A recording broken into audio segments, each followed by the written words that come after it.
You think the darkness inside you is something to avoid.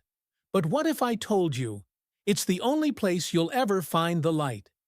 We spend our lives running from shame, from doubt, from fear. We bury our insecurities beneath distraction, our pain beneath pride. We wear smiles like masks, hoping no one sees what's underneath. But Jung once said, until you make the unconscious conscious, it will direct your life, and you will call it fate. Think about that.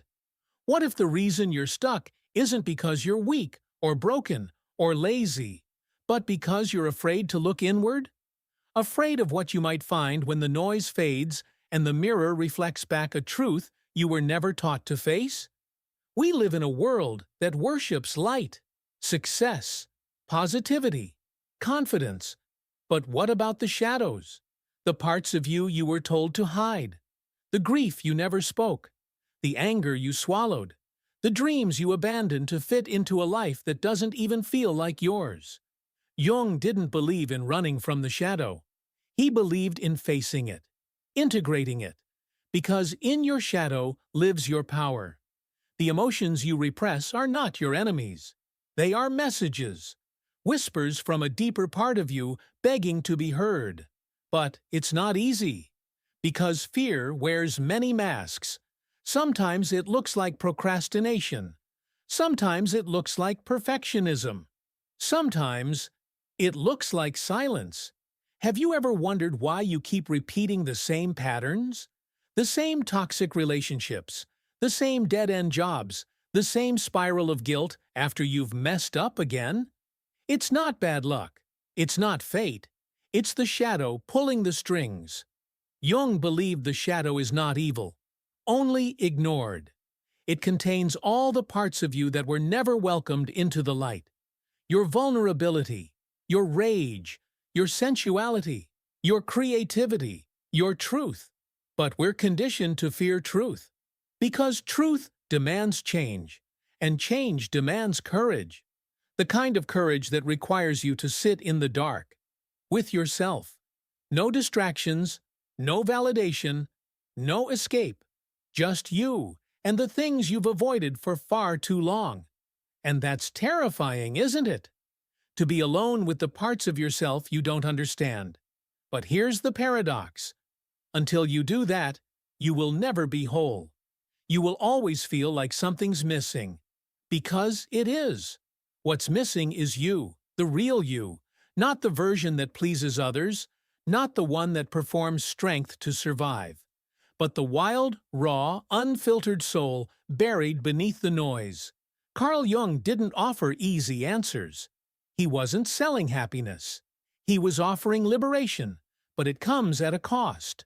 The cost of letting go of who you think you are, to discover who you've always been, hidden, waiting, in the dark. Maybe you've spent your whole life avoiding that inner confrontation. Maybe no one ever taught you how to turn toward the pain instead of running. But you're here now, and something in you is ready, not to be fixed, but to be reclaimed.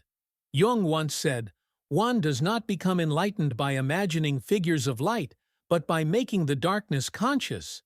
Enlightenment isn't about rising above your humanity. It's about diving into it. It's about embracing the full spectrum of who you are. The love and the rage, the joy and the grief, the clarity and the chaos. And if you think you're alone in this journey, you're not. Every soul you admire, every voice that ever moved you, they walked through their own darkness too. They met the monsters within and realized they weren't monsters at all. They were exiled fragments, forgotten pieces, and by welcoming them back, they became whole. You see, fear is a doorway. It's not meant to paralyze you. It's meant to guide you, to show you where your soul still trembles and where it's asking to grow. So ask yourself, what is it that you fear most? Failure? Rejection? Abandonment? What if that fear is your compass? What if the very thing you avoid holds the exact medicine you need? When we finally stop running, something shifts. the shadow no longer chases us. It begins to speak.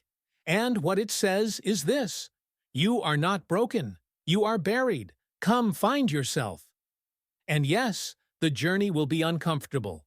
You will grieve the illusions you've clung to. You will question everything you once believed. But in that unraveling, you will finally feel free. Not because the fear is gone, but because you're no longer ruled by it.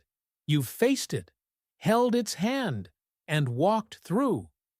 Carl Jung didn't promise light at the end of the tunnel. He promised integration, the weaving together of all that you are: the light, the shadow, the unknown, the conscious and the unconscious, the wound and the healer. That is wholeness. That is the real cure, not found in avoidance, but in the courage to confront what you fear most. So if you're still waiting for the right moment to begin, this is it. This discomfort you feel now, it's your soul knocking. Not to punish you, but to wake you up. No one can walk that path for you, but the path does exist. And it starts exactly where you are. In the stillness, in the questions, in the trembling yes that dares to meet the shadow.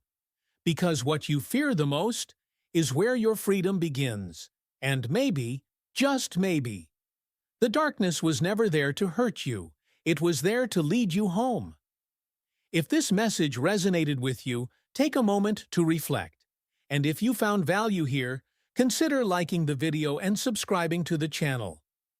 Your journey inward is just beginning, and you're not alone.